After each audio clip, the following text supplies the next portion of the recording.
All right. Welcome to the show, Lakers post-game report. Welcome. Come on in, guys. Another win. Lakers now 11-2, and I'm excited, man. I'm excited about what I saw tonight.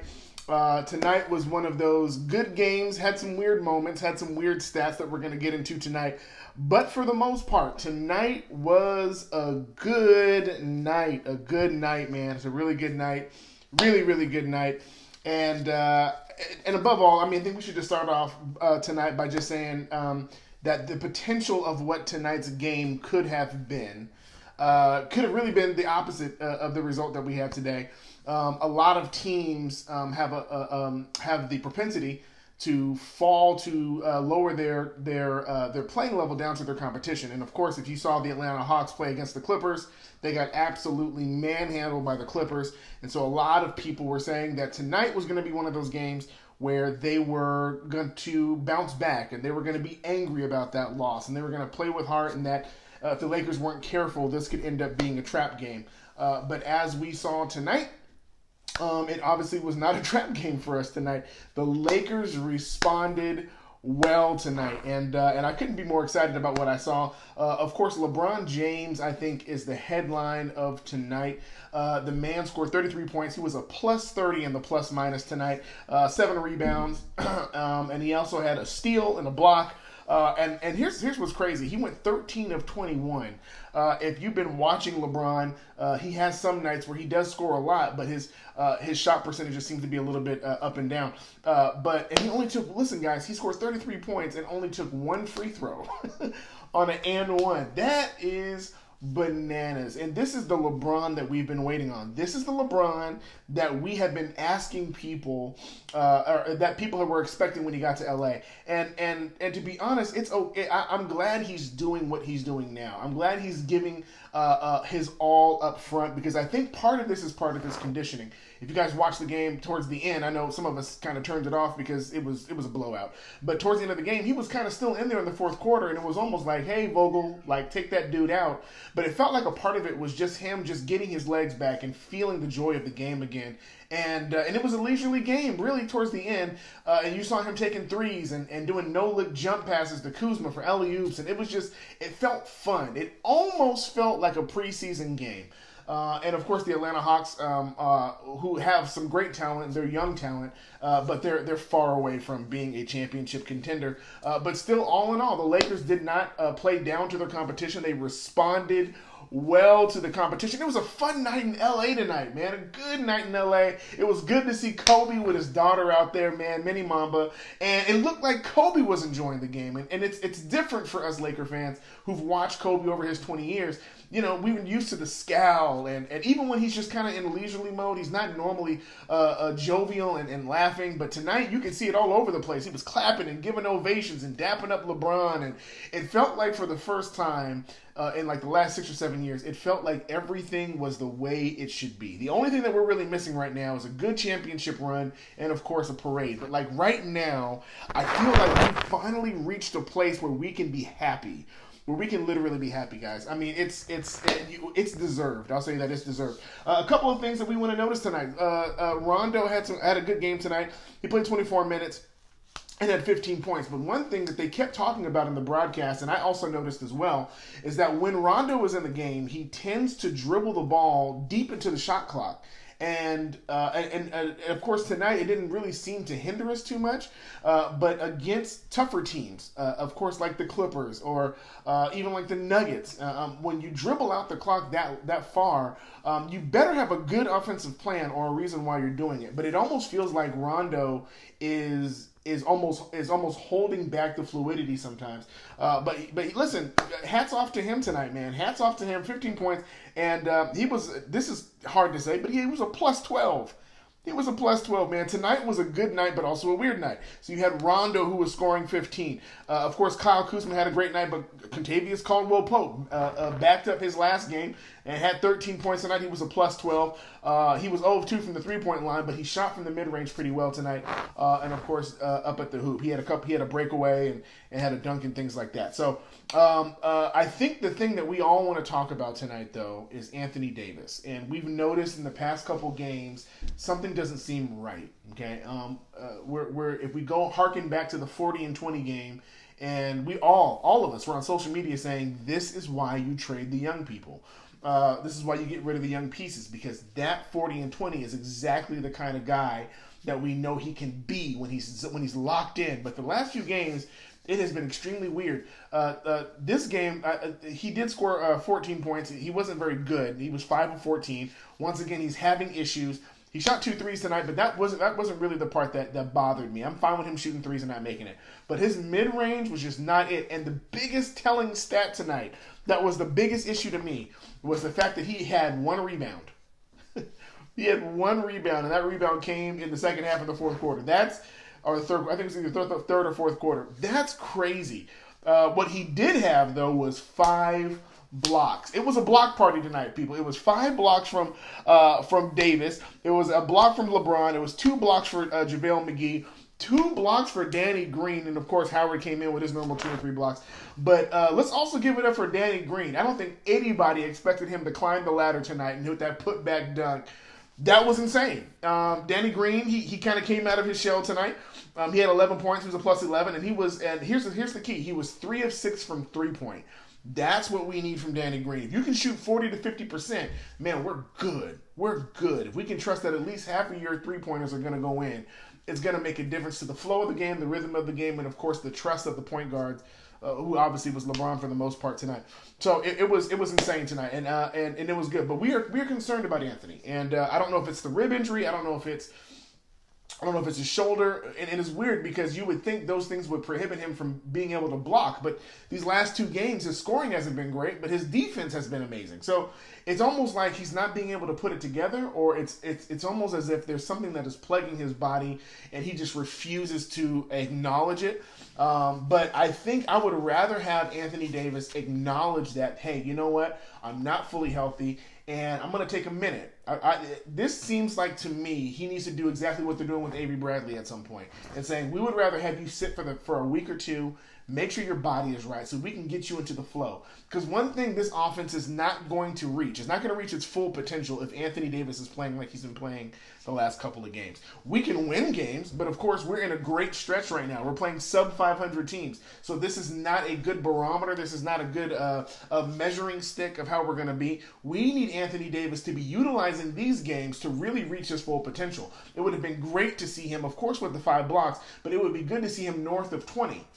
In the point category. We would like to see his jumper falling and things like that. And part of it is, just to be honest, they are double teaming him like nobody's business. Teams are making it a mission to shut down Anthony Davis. And they have to make a choice. It's either LeBron or Anthony, and they would rather choose Anthony because this is a guy who's in his prime. He plays close to the paint.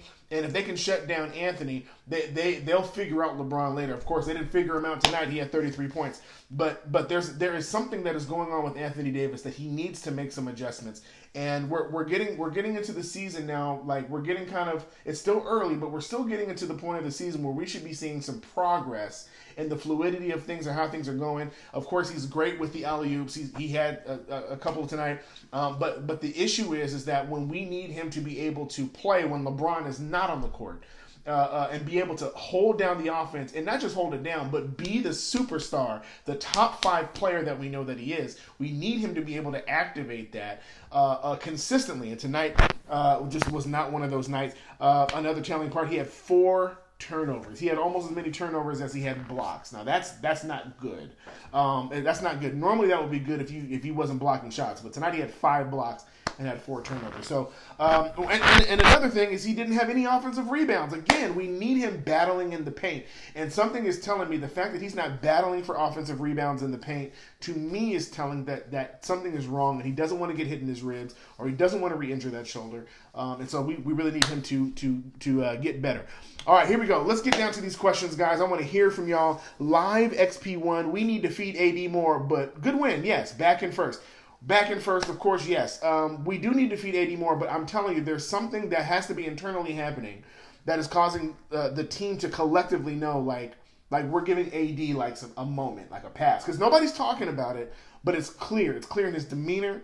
It's clear in his body language. It's clear in his play that something is not right, and it's not. It has nothing to do with the team. It has everything to do with AD. So maybe they're just not. Maybe they're just not throwing it down to him because they know that he's not ready for that. He's just settling for jumpers right now, but we don't know.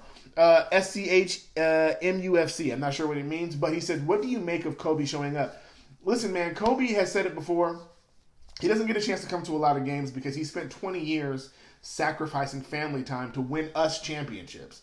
And now he's focusing back on his family, and rightfully so. And so he saw his daughter out tonight, and of course Minnie Mamba is doing her thing. So part of it, I think he just found an open night on a Sunday night. Like, listen, hey man, I'm gonna get her out. We're gonna go out and have some fun. And it's it's still early. It's like 9, and they left when the game was out of hand. But I think what was great about seeing Kobe was the respect in the room. LeBron showed respect. The crowd was going crazy when he was walking out. And guys, I mean, it just feels so good, man. It feels so good. From the time that Kobe retired to right now was a really weird time. And even a couple of years while Kobe was still playing at the end of his career, you never felt great in Staples. There were moments where you cheered, but the atmosphere just didn't feel. I mean, Jack Nicholson stopped showing up, for goodness sakes. Jack stopped sitting sideline. That's when you know something's wrong. And tonight he was on the sideline. It just felt like everything was going back in the right direction. Can you put the 150 Clipper win in perspective? Does it mean anything? Markeith Smith 18818. No, listen, the Clippers won by 150, but it's the Atlanta Hawks. And if we're being honest, it's a sub-500 team. That's not a good weight for a barometer test for any team right now. Okay, to be honest, if the Lakers would have lost to the Hawks tonight, it wouldn't have said very much of anything outside of they didn't give effort. But what we should look for in the Clippers, because I know everybody is marking down Christmas Day. If you have a friend who's a Clipper fan, or if you're on Twitter, or if you're on Facebook or Instagram or whatever, and you're seeing these people talk about the Clippers with much more vigor, with much more confidence, is because of how Paul George is playing. But what you want to point out, if you're as a Laker fan, what you want to think about is think about your defense. Don't think about how much we can score against other teams. Think about how low can we keep the score. And keeping the Hawks to 101 is well below their season average. So we actually did a good job. Even though we didn't keep them below 100, we did keep them far enough away from their normal average that we did a pretty good job.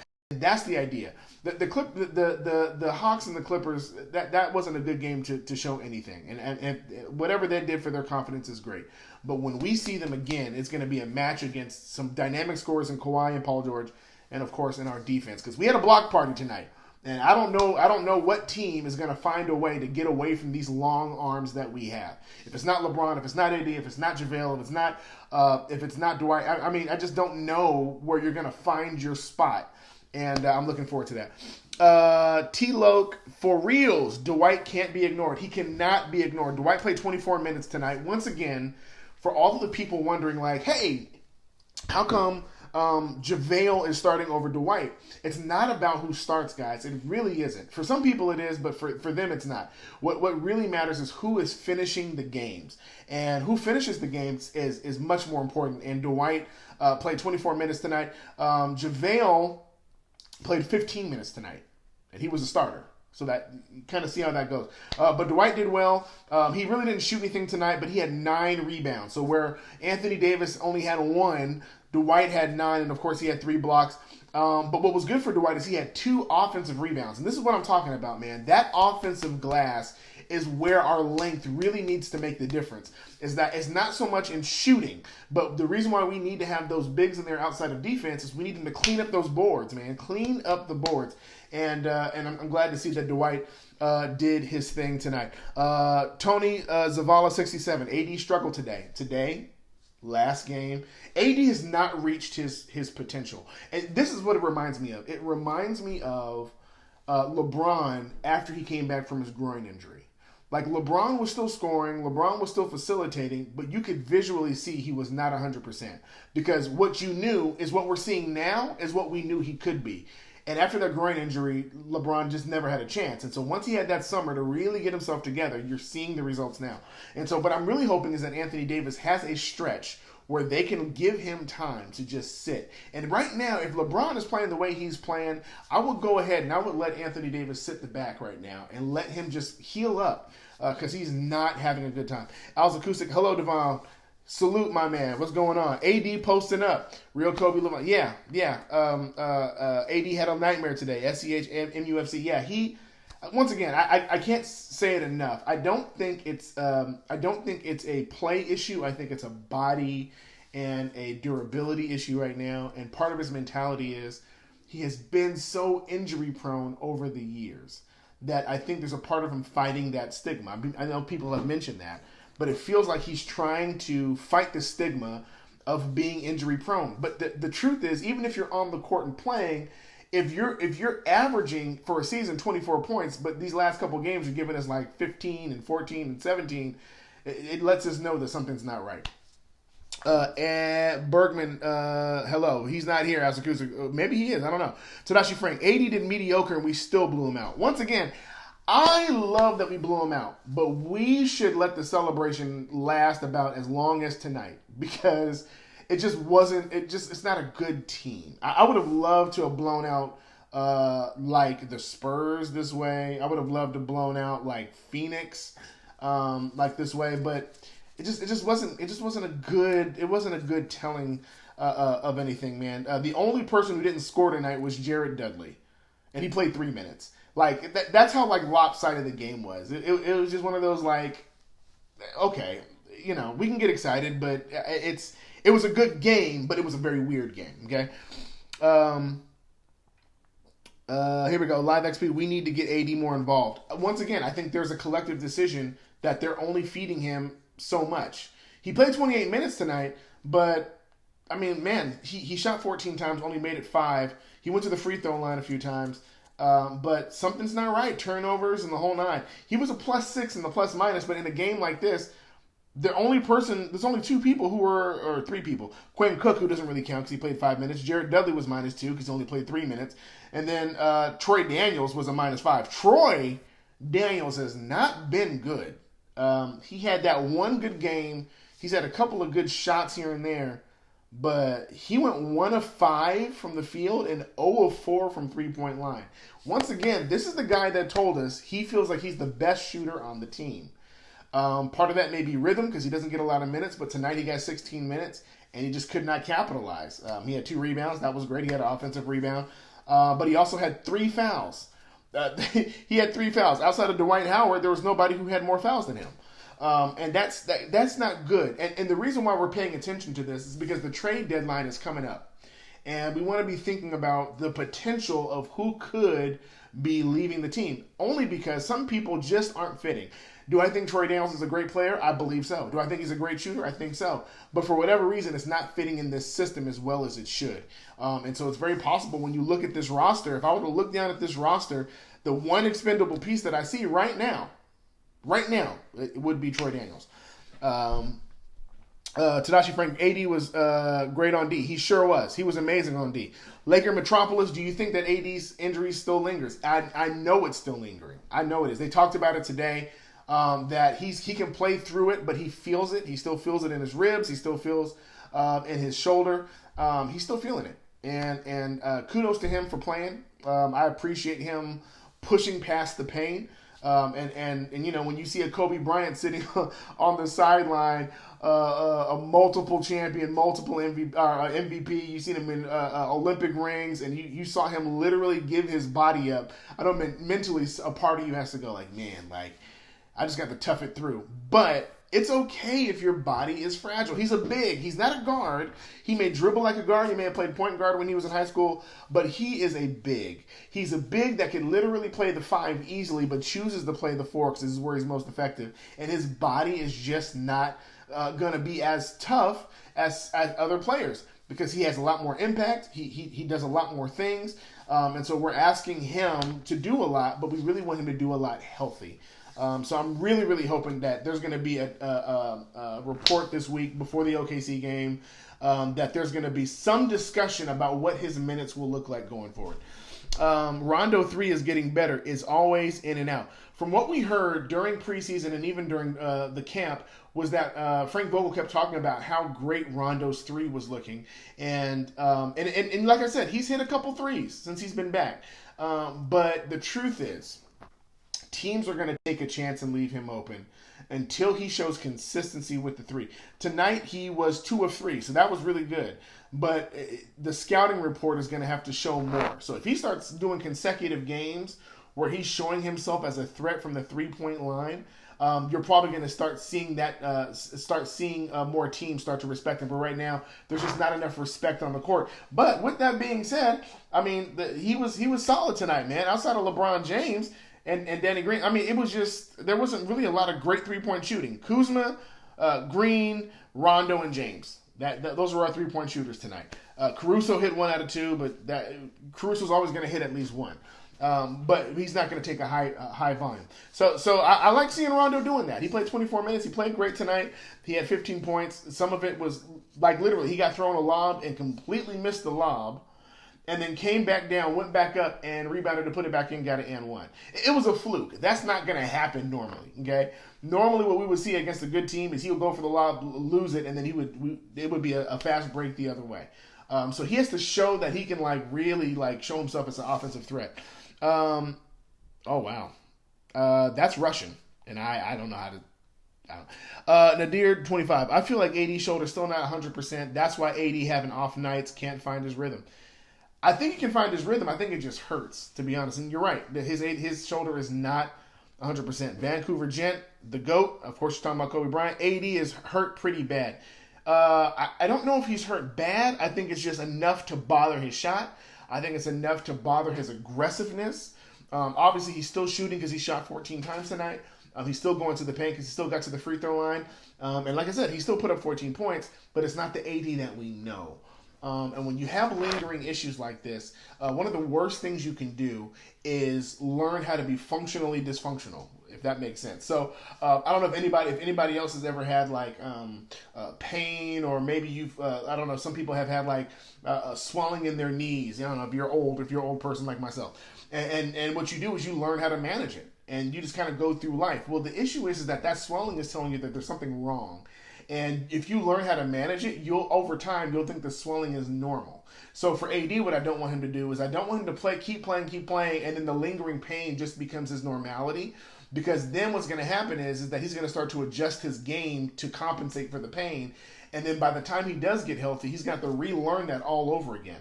And so that's one of the things that made Kobe so tremendous, is that Kobe was able to adjust, but he never forgot his core fundamentals. So a lot of us remember when he switched hands shooting one time because his hand was so messed up. And what it is that you want to be able to take a moment to make sure that your fundamentals stay sound because you're not compensating for pain.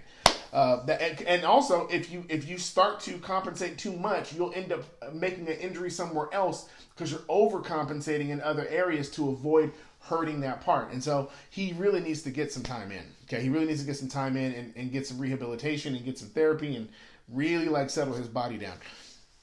AD Guru Kobe Lovan, I should say. AD should rest during these next few games. To be honest, I would have liked to see him rest tonight. I would have loved to see him rest against OKC at home, and then maybe try on the road. I don't know. But once again, I'm not even sure if the Lakers are really focusing on the record as much, because part of it may feel like they want to keep this momentum going. But I'm okay with right now losing a couple of games. That's not going to bother me. I've seen enough to know that we are a strong championship contender. I won't take it. Like for instance, the Clippers are 7-5. Anybody who thinks that the Clippers aren't a championship contender are crazy. The record doesn't really show you that, but they're taking their time with Kawhi. I would like to see us do the same with AD. Let's not care so much about the record, because we can go on a streak. We've already proven that. What we really need is a healthy AD. Are you worried that we only beat the Hawks by so little when the Clips killed them by 50? No, not at all. Not at all. That game to me doesn't. Once again, scoring 150, that doesn't really impress me, especially when you're playing the Hawks. What would impress me is if you would have scored 150 against the Suns instead of losing. If that makes sense. Live XP1. Kuz getting his game legs back. Man, listen, man, those back-to-back threes, he was just stroking easy tonight, man. It just felt like Kuz was just in his element. And part of it is this. You guys, you're going to see this as a trend with the Lakers, is that when we have healthy leads, we take more chances comfortably because we're okay with missing the shot. What I like to see, what I'm seeing out of Kuzma that I do like, is that there have been a couple of high pressure situations. Of course, a few games ago, he missed some wide open threes when they were losing the game. But this last game, when it first feeling tight and Kuzma stroking with confidence, I like that. And so seeing him continue to do that tonight, even against a lesser team, just reinforced to me that like he is coming into his own. And there's been a debate, and I just got to address it again because they popped up in my Twitter timeline several times today. That people are saying that BI versus Kuzma. And you have to know that you're talking about two different players. Kyle Kuzma does not need the ball. He's catch and shoot. If you pass it to him, he's going to shoot it. BI needs to control the ball. Brandon Ingram would not play well with LeBron. We saw that last year. You would almost have to bench one and let one play with the other team. And this offense is really not set for a Brandon Ingram. The reason why LeBron can be so ball dominant is because he is a passer first in mentality. And tonight, I mean, of course, he was just stroking tonight and he was shooting and that was great. But we all know LeBron is a tremendous passer. Like literally, there was one of the Kuzma threes where he whipped it 30 feet across the court, and I mean, he did it with like it was easy. So that's easy. Brandon Ingram is not doing passes like that, and it's not to say he's a bad player. He's a different kind of player. Brandon Ingram is much closer to Kobe, while LeBron is much closer to Magic. And so in this system, where both would need to be ball dominant, LeBron works better. But Kuzma is becoming that third offensive threat. 17 points again tonight on 6 of 14 shooting, 3 of 6 from 3, and he hit both of his free throws and had 2 offensive rebounds, an assist, and a block, and only 1 turnover, guys. And you know Kuzma used to be a turnover machine, but he's doing great. Relax. AD will be okay. Eric 09. He will be okay as long as he gets a chance to rest his body. Once again, we cannot take for granted that injuries can end seasons for teams. And if you let injuries linger or you bring players back way too early, then bad things can happen. And we want to just be very cognizant of that. The Clippers won by 150 points, or that was the total. No, they didn't win by 150 points. They scored 150 points. Apparently they won by like 50 or something like that. It was insane. But the Hawks had given up. They had already subbed in their people. Nobody on the Hawks cared. They knew the game was over. Paul George was hot as fire, man. And this nobody really cared. But that's not a good barometer. Blake St. Clair, that's a rough 48 minutes. Yeah. It's a blessing Dwight has played on 13 NBA teams, so many revenge games throughout the season. I don't think Dwight has anything about revenge in his mind. He's on a non-guaranteed contract. And so if you ever get a chance to sit at a basketball game and just sit close enough to hear the players talking to each other on the court. Sometimes you can hear it through the TV because the mics are picking it up.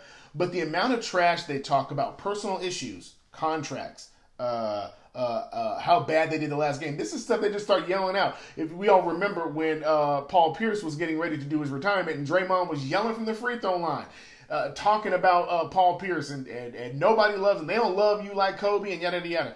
That's the kind of trash talk they have on the floor all the time. And Dwight, if he really was in revenge mode, a lot of the commentary that he gets would drive him to that place. But he doesn't seem to even be bothered by any of that.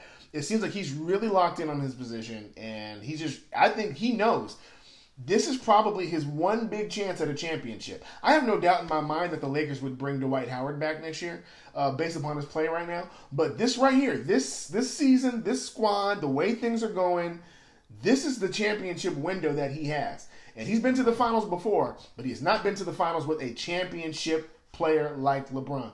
And so I think he's playing his role right. I think he's playing his role right. Is the lights too bright in LA? It seems like when we pick up dead-eye shooting, they struggle for us. When we pick up dead-eye shooting, I think I understand. I'm not sure how to answer the question, but I'll say this. A lot of the players are realizing that with the Laker brand and with Los Angeles, for you to stay relevant as a player, for you to stay relevant as a franchise in the midst of all this, is that winning matters, number one, and then number two, entertainment matters to us. We don't want to see San Antonio Spurs ball. right? Like, we don't want to see the fundamentals. We want to see LeBron shooting from halfway in the OC. We want to see Danny Green going up and doing putbacks. This is the stuff that gets stuff buzzing. And there is a subliminal pressure in the building because I love LA. I love where I'm from. But I also know that just winning isn't so much enough for us. We need to be entertained. And we will watch you win a game and be silent the entire time unless you do something that's going to make us get up out of our seat. And I think there's an internal pressure for people to hit those shots at the last minute, an internal pressure for people to force it in. If you saw LeBron tonight go 1-on-3 and got a standing ovation from Kobe, like, that's the kind of stuff that LeBron has embraced in this season because he knows it. But some of the other players aren't used to that, and they're not used to the pressure, and they're not used to the consistent thirst for a highlight play. One of the reasons why Alex Caruso is so beloved in the city of LA is because he's constantly giving us the unexpected highlight. He's constantly going for the dunk. Even if he misses it, the crowd goes crazy. One of his biggest replay moments is the dunk that he didn't get, but like the putback dunks and stuff like that. If you can settle into that kind of culture, Showtime, for goodness sake, that's the culture that we're used to. It was one of the things that Pau Gasol had to get used to because he was so timid and so soft. And the minute that Kobe woke up that beast in him, he started playing different. He would dunk it and he would scream. That was not the Pau Gasol from Memphis, okay? And some of these players, like your Troy Daniels and even your Quinn Cooks, there's a different level of pressure. And people are trying to adjust to that. And I think that's one of the things that Anthony Davis is trying to adjust to. If you notice in the first few games, he would do an alley-oop and he would, like, especially the Clipper game, he would scream. Now he just does it. He'll point up court and keep running back down because there's a part of him that knows that he needs to do something more. He needs to do better than what he's doing. He needs his jump shot to hit and stuff like that. So I think that some of the bright lights do affect some of these players. LeBron for MVP, no questions. Listen, I'm going to tell you, man. LeBron has made his case that he is the king. But I will say this: him getting MVP right now feels unlikely, not because of the way he's playing, but the way the league views him. It's the same reason why there are plenty of years that we thought Kobe should have won MVP and he didn't. And to be honest, there's plenty of years LeBron should have won MVP. And he didn't. And I think part of it is that people now are expecting this out of LeBron. Think about what he did tonight. He was plus 30. The man had 12 assists, 7 rebounds. He was 6 of 10 from 3, 13 of 21, and had 33 points. He had a stretch where he had 3 triple-doubles back-to-back. Or maybe it was 4 triple-doubles back-to-back. The man's scoring average is crazy. And he did all this, and people are going, oh, that's the LeBron that we expected. Most of the MVPs play at a level that surprises people. But what do you do when you're so talented as a player that your best is all that people expect, and if you play any lower, then you're washed? And so I think the viewpoint perspective on LeBron, I think as of right now, he's my front runner by far. I think Pascal Siakam is kind of in there somewhere, but he's nowhere near LeBron. I think LeBron has proven that he is, without a shadow of a doubt, the most valuable player in the league. You take LeBron off of this team, especially with the way Anthony Davis is playing right now, and we might as well be what the Pelicans were when Anthony Davis was there. Okay? All right. Do you agree should have kept Ingram instead of Kuzma? Nope. I think Kuzma is the perfect player, and that's coming from Tosh DeMille. I kind of talked about this earlier. Kuzma is catch and shoot. LeBron is drive and kick. Brandon Ingram is more of a combination of Rondo and LeBron, where he wants to shoot. He wants to shoot mid-range. He's going to dribble the clock out like Rondo would do, and then he's going to take that shot. Brandon Ingram is a tremendous player. And to be honest, the Pelicans should be happy because he was able to develop during the down years here. But had Brandon Ingram came into the league with this squad that we have right now, no joke, he might have scored maybe half of what he scored while he was here, because there's just not enough time to give a rookie that kind of play. But he was able to flourish because games didn't matter. We didn't care. We were going for draft picks. We were tanking on purpose. The perfect game for us was him scoring 25 plus and us losing the game so we can get a draft pick. And where he's at in the Pelicans right now, you got to remember the Pelicans are next to last in the league. As great as he's playing, it's more of the same. He's great because he's on a bad team, and somebody has to shoot, and he's shooting. Okay? So Kuzma is having to shoot and prove his relevance on a team that's literally we went out and we got a bunch of shooters, and he has to show himself as the third option, and I think he's showing that tonight. Is Kuz becoming a knockdown 3-point shooter? He shot better than some of our 3-point specialists, yes. But that's what we expected of Kuz. And no doubt, to be honest with you, some of his great shooting is coming because he's around a Danny Green who can pull him to the side in practice and be like, hey, you need to fix this. Or he has a Phil Handy this year. Think about that. He had Luke Walton, and now he has Jason Kidd, Lionel Hollins, Frank Vogel, Phil Handy. He didn't have those people last year. He had Luke and Luke's people. And they got rid of all those people, and now you have a bunch of seasoned vets who've won championships, seasoned vets who have scoring titles, assist titles. Like, you have people who know what they're doing, man, or defensive-minded coaches. So watching Kuz be able to draw from a LeBron, draw from a Danny Green, draw from a Quinn Cook, who knows what it's like to hit big shots. Kuz hasn't even been to the playoffs. You see what I'm saying? Like, these are seasoned vets who've been there. A Jared Dudley who's knocked down and can, like, literally knock shots down when he's called upon. Right?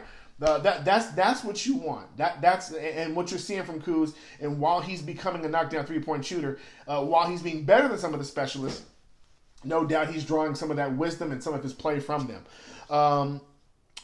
Is LeBron James? This is Mekazuth. Is LeBron James the greatest athlete of all time? If not, who is your number one? LeBron James is. I'll say this: he is one of the greatest physical specimens I've ever seen. And I would say he is one of the greatest of all time. But you guys got to remember, I'm 37 years old, man. And so I live right in that weird era pre-Kobe, and now post-Kobe and all that. And to be honest with you, some of the things that Kobe Bryant did in his prime, when I was young, some of the things that I watched him do, I'm not even talking about the 81-point game. I'm talking about him being all team first defense, all defense first team. And some of the ways he was able to play, and his footwork and his mentality and just his killer instinct. Part of me is, when I think greatest athlete, I think mentality. And I think LeBron has a great mentality too. But I think it's safe to say, and this is no diss to anybody else, I think it's safe to say, outside of Michael Jordan, there is no athlete whose talent matched their mentality like Kobe. He literally pushed his body to the limit so that it could execute the killer in him, and he would go home and figure out the other stuff later. But like the way he operated, the way he dunked, it was just incredible. And then you got to think about people like Kareem Abdul-Jabbar. It's just, there's a lot of people to think about that. But LeBron James, as far as I'm concerned right now, I'll put it this way, he's the greatest athlete in the league right now, and probably the greatest one we've seen in the last 10 years. And I love it. Blake St. Clair, the entire bench unit needs to lift the effort and production, to be honest. This is a good thing to say. Unfortunately, I don't know if we're ever going to get much more out of our bench. I think our bench is pretty much maxed out. I think we're going to see great moments, but I don't think Troy Daniels is going to get much better in this system. I think Alex Caruso, what we're getting from him, he played 21 minutes and scored 11 points. I think that's exactly what you're looking for from him. He shot 1 of 2 from 3, 5 of 7. Like, that's about as much as you're going to get. I don't see Alex Caruso scoring 25 points. Okay? He's disruptive on D, which is what we need him to be. He's a ball handler playmaker. He can drive. You know, he doesn't necessarily finish well. But like a Quinn Cook, we do need some more out of Quinn Cook. But like tonight, he only played 5 minutes. I think that was on purpose. While Quinn Cook is a great catch and shoot shooter, Frank Vogel's a defensive-minded coach. And so defense matters. Defense matters. He'll leave you in if you're sucking on the offensive end. But if you miss assignments on that defensive end, he'll yank you. And I think that's more of the thing we need. Jared Dudley's not going to give you much more than when you call on him. He's already said publicly, I know there's going to be some games I don't play. So you're really talking about KCP, who's playing right now because Chris Bradley is out. KCP, Rondo, Howard. Now think about it. Howard has been performing amazing. Rondo has had some weird moments, but since he's been back from injury, he's been great. He's great again tonight. Caruso's been giving us what we need. Dudley plays well. Kuzma's been playing off the bench. You're not really going to get much more out of this group. What we need is to make a couple of moves, adjust the roster, get like an Andre Iguodala in here so he can intensify the defensive end for the second unit, and then maybe another shooter. I don't know what shooter would be out there for us, but maybe one more consistent, solid shooter, and then we would be good. But right now, I think they're playing well. I think they're hanging their hat on defense. Look at tonight. We put 36, 33, 27, 26. Okay? So you see what happens in the fourth quarter when we emptied out the bench, 26 points, as opposed to when we started the game we had 36. That's a 10-point differential from how we started to how we end. That's fine because they also held Atlanta, who had 24 points in the first quarter. In the fourth quarter, they had 24 points again, which means that the defense kind of shows itself consistently through that. And that's what we want. That's what we need. We need the defense to be solid. Max Adeji, do you guys see a tense relationship between LeBron and AD since the last game? Looks bad. Absolutely not. Absolutely not. I saw a clip where last game they were interviewing Anthony Davis. Bron comes in talking loud, and AD gets mad at him like, hey, man, like, stop, hush. And LeBron goes, oh, my bad. And they start laughing. I'm telling you, man, and I'm saying this as somebody who recognizes how I'll just say it like for my culture, for the African American culture, a lot of times it looks like there's something personal, but I'm telling you, it's really not. It's really not. There's nothing personal between them. They're playing great together for the most part. I mean, they're always in the plus minus side. AD's lingering with injuries, but I think LeBron and him have a great chemistry. LeBron has already publicly stated, I'm pushing AD out there. And I think it's more about Anthony Davis. If we're counting it, it's not LeBron's countenance. LeBron has been happy, skipping, doing the weird finger point thing. Like tonight, he made that layup and he was just walking down the court doing this. Ain't nothing wrong with LeBron's attitude or his play. I think AD is upset with himself. I think he's just not adjusting his frustration for anybody else. And I think the other players understand his frustration. The difference is that this is not a consistent thing. It's not like when KCP was having bad games and the entire team had to jump in to lift him up. That's not what AD needs. They're letting AD get frustrated with himself the same way LeBron got frustrated with himself when he lost in the finals. The same way LeBron got frustrated with himself when he was missing shots.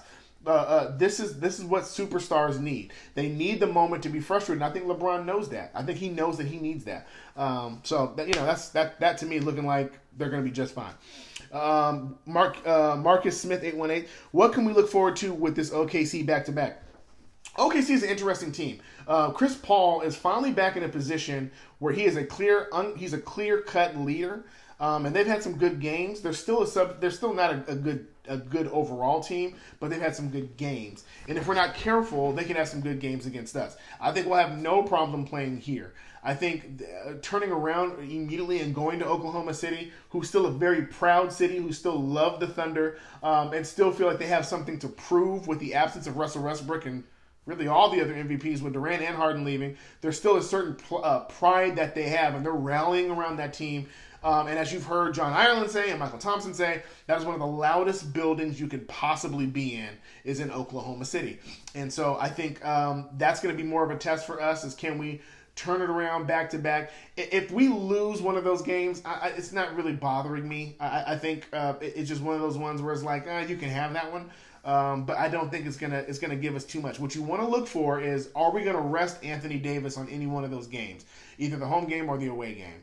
And the only reason why is because I think the coaching staff, they played him 28 minutes, so they know he has energy, but I think they see the same trend that everybody else is seeing, and they're wondering, is there some adjustment they need to make to his recovery regimen to get him ready, to get him set. If he didn't play and you threw in, I don't know, if you wanted to throw in a Kuzma at the 4 to start, I think a starting lineup of Caldwell, Green, JaVale, LeBron, and Kuzma could easily beat the Thunder. I think that's a good starting lineup. It couldn't beat a top 5 team, but I think it could definitely beat the Thunder.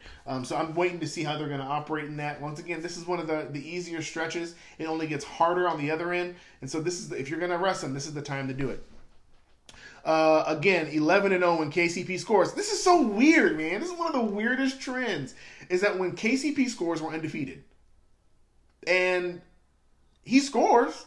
He pretty much scores all the time. But it's the other stuff that just kind of drives you wild. But tonight, I'm overly proud. I just assume that every game he commits a foul that's stupid. But tonight he had 0 fouls. He had 0 fouls. He had a steal. He had an assist. He had a rebound. He had 1 free throw. And he just didn't make any threes. But we don't really expect KCP to hit threes a lot. And when he does, it's more of an anomaly. But when he does, he's also streaky. So he can end up hitting like 2 or 3 in that game once he starts seeing it go in. But listen, man. I don't know what that trend's about, but it's good to see. Keep scoring, KCP. No one beating this Lakers squad if they play in defense like only they can. Once again, the entire league knows it's defense, and they know that when they come against us, it's gonna hurt.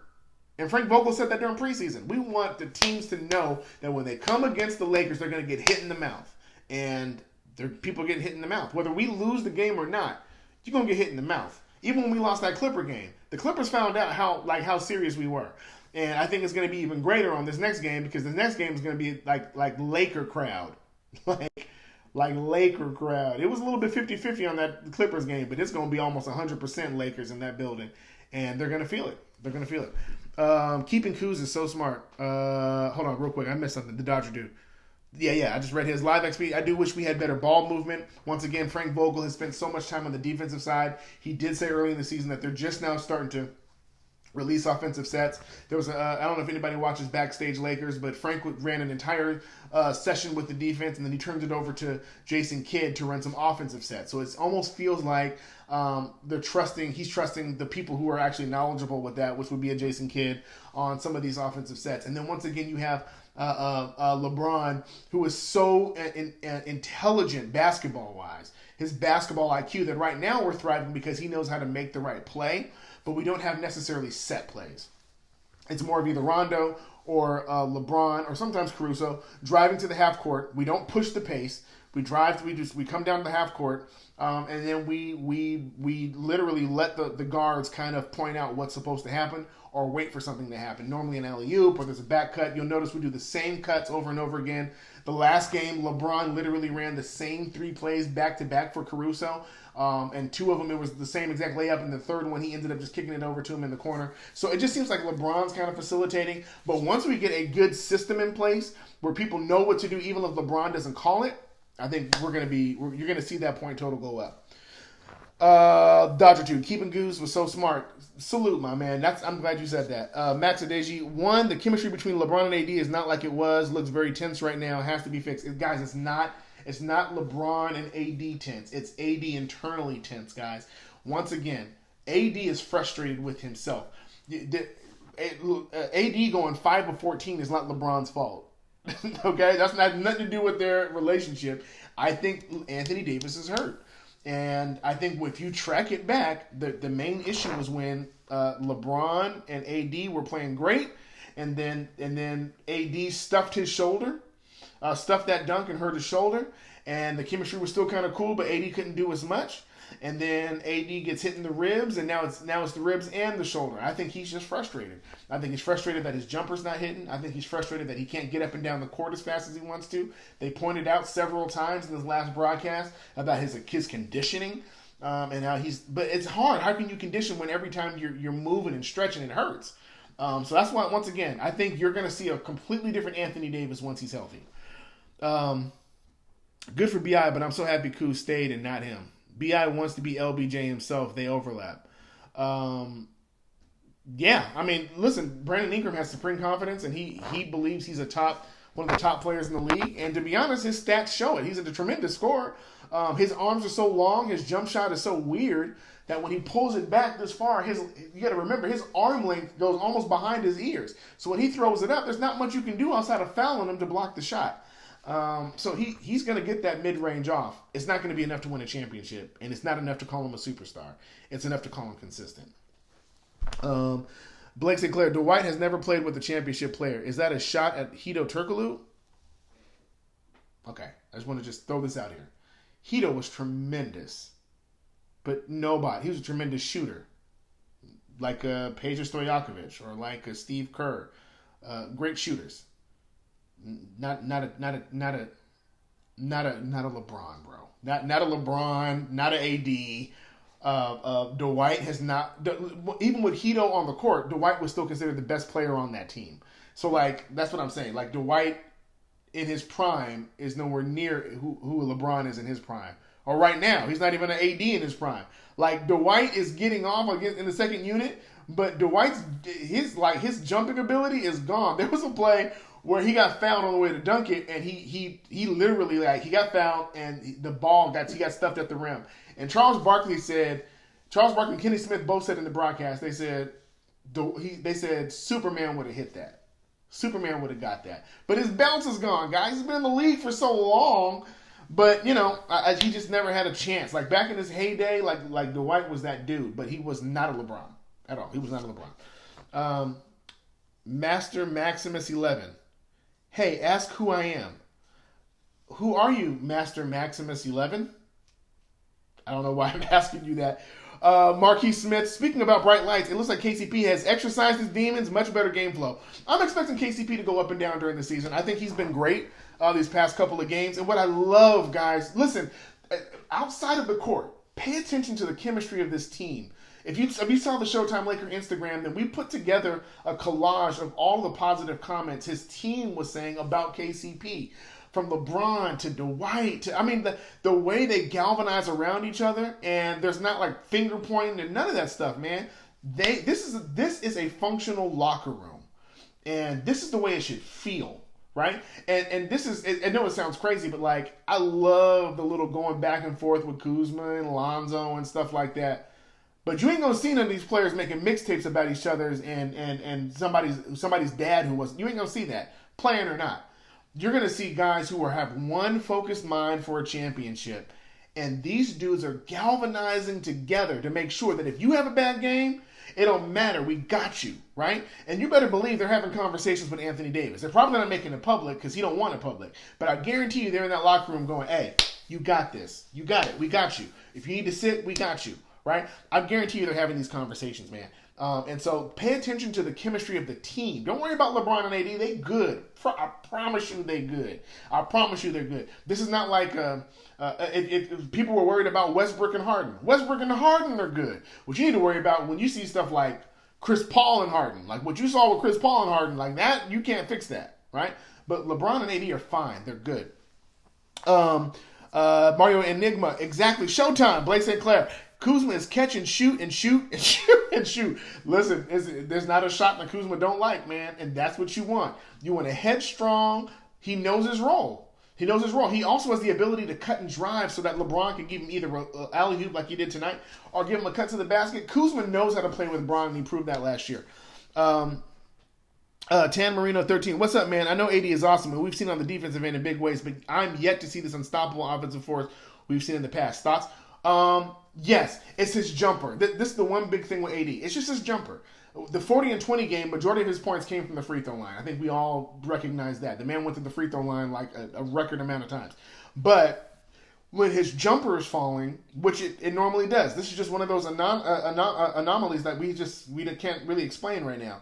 But we know his jumper is going to start falling. So really, the way Anthony Davis plays, it's not really back to the basket, although he can. It's his ability to stretch, because he's a 4. It's the ability to stretch and make teams respect him shooting from the outside. And so if you saw even like tonight with Rondo, the reason why Rondo and him work so well together is because he's able to keep the defense honest and still cut to the rim. Or like tonight, he had his back against the basket, and the other team was trying to front him from the basket, and he just spun and went from the alley-oop. So that's all good, and you're going to see AD get alley-oops every game. I can't think of a game yet where he hasn't had an alley-oop.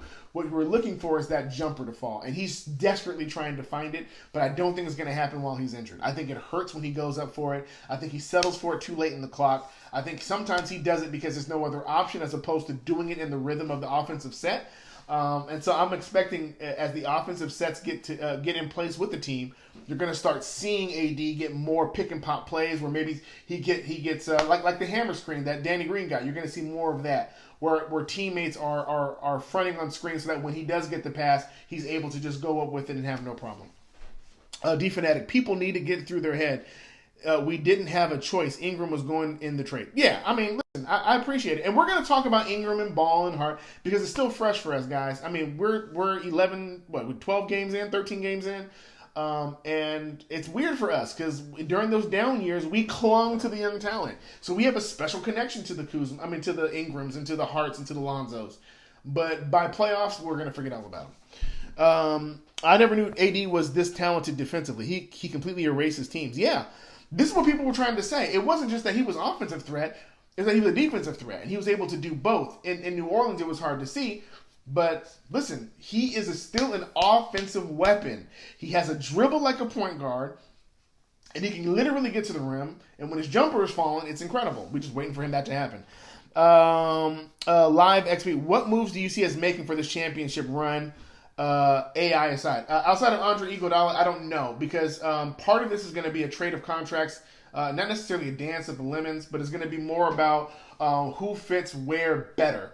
And this is going to be a good test for Rob Pelinka because he put together a great lineup, I believe, post of the Kawhi debacle. I think he put together a solid bench. I think a lot of this is because a lot of our record is because of roster construction. People that LeBron and Anthony both like. But I do think that we're in need of one more shooter.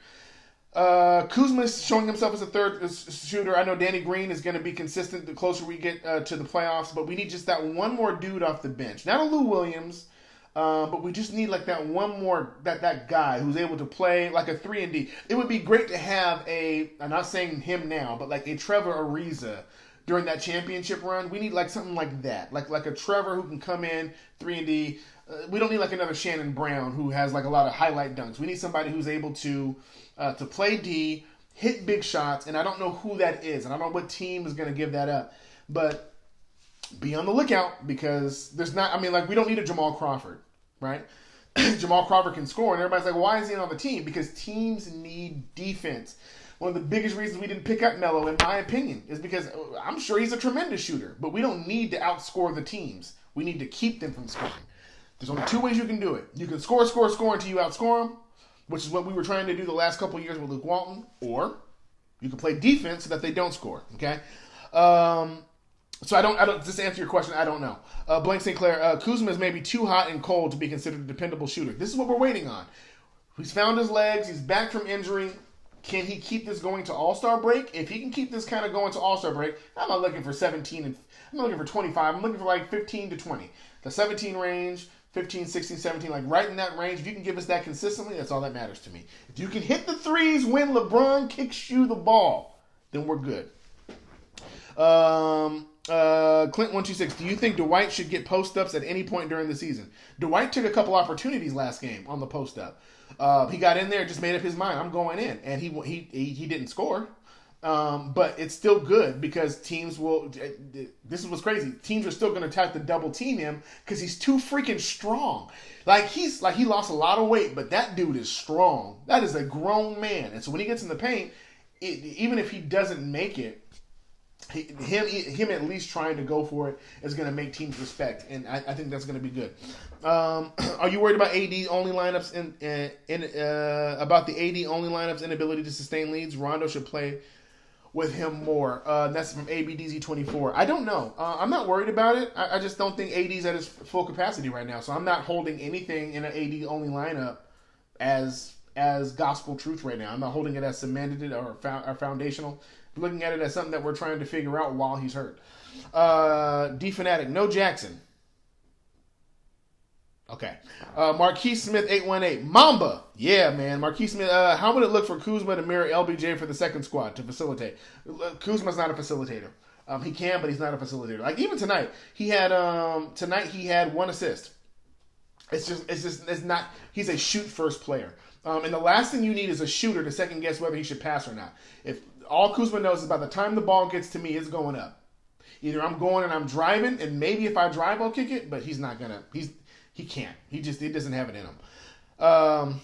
LeBron, if team chemistry is good, that's right. Live XP, Lakers chemistry is great, and as early 7 played their best game. Scary. The Lakers are nowhere near their best. Nowhere near. I would say at best we're at 65, 70%. And I'm saying at best. What you saw tonight was plenty of problems. Look, guys, we had 16 turnovers tonight. That's bad. Like 16 turnovers tonight. We had 19 fouls tonight. Like, it's just not a good barometer. Now, we did shoot 81% from the free throw line. We were 42% from the 3-point line. There are some things that were good, that were worth acknowledging, but we're nowhere near as good as we could be. I do wish we could have kept Hart. I don't think Hart would have been able to survive well.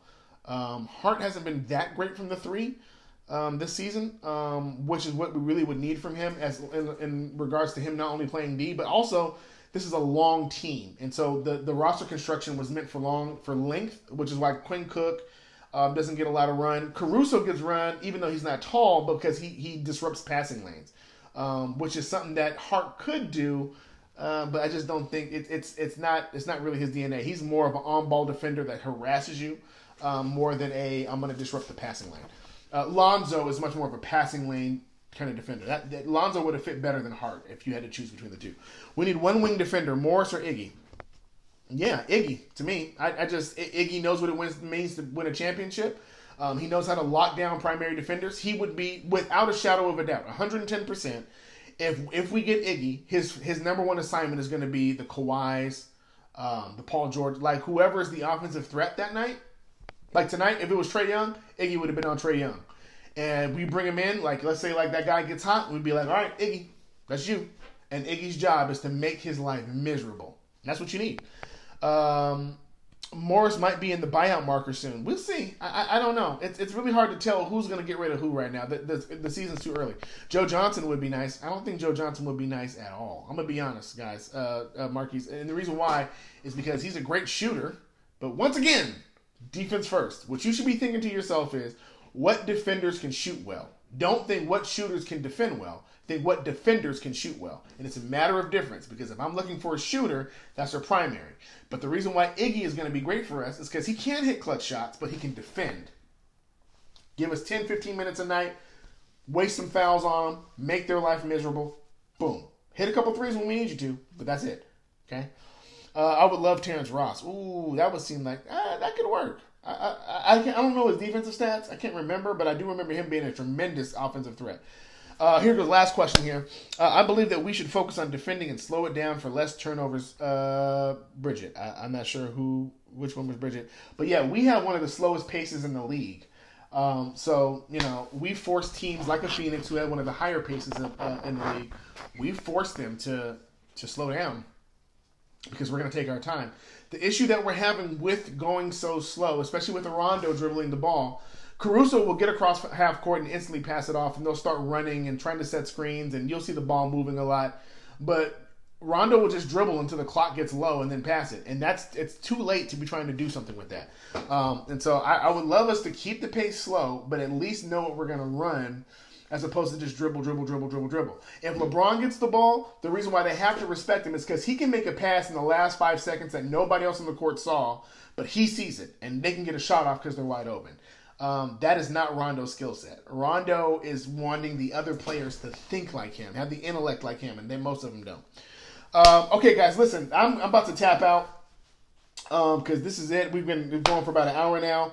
But let's take a look at the schedule for the Lakers real quick. Of course, we do have OKC that is coming up, and we're getting ready to go on the road for that, and that is happening on the 19th, and that's going to be here. It's really weird, man. When I look at this schedule, and I look at what we have going on, we have some really sweet spots, man. We have some really sweet spots. And because there's not too many teams that we fear, I think we have a good chance. Of course, Oklahoma City twice on Tuesday and Friday. I like that stretch between Tuesday and Friday. Once again, this is where my mentality would go. AD sitting through that Tuesday game, maybe coming back on Friday, but giving him an opportunity to get that shoulder right. We have Memphis coming up. We're at Memphis, and that's gonna be a tough game. Even though we can easily beat them, Jean Morant is showing himself to be a nuisance. He is a tremendous player, but he's becoming a nuisance. And San Antonio, now once again, we're going back on the road against the Spurs, back against the New Orleans Pelicans, and against the Wizards. So really, in this stretch, once we get out of the Oklahoma City stretch, you have out of the New Orleans stretch, we have Washington, Dallas, Denver, Utah, Portland, Minnesota. So you have 6 games. Where some of those are on the road, you really have to be cognizant that these are going to be tough games. Going to Denver is going to be tough. Going to Dallas, or Dallas coming to us, is going to be tough. Luke is playing out of his mind. Portland is going to be tough. Even though they have a horrible record, the Portland and Laker games have always been difficult for us. I don't care what game or what the records are. If we could be horrible playing against the Blazers, we play our toughest games. And vice versa. So don't look out for that. Karl Anthony Towns in Minnesota is playing out of his mind as well. I still think that he's not going to be able to stand against what we got. But our schedule is looking crazy. But what we're trying to do is we're trying to finish out the year strong, and I project that we may lose about 4 or 5 more games heading into the end of the year. I'd say maybe 4 or 5 losses, maybe, and that's saying like we have a really bad stretch. But we should end out the year looking pretty strong, man. I'm anticipating us ending out pretty strong. So, with that being said, man, make sure you tune in Tuesday. Greg Bergman will be back doing the post-game show.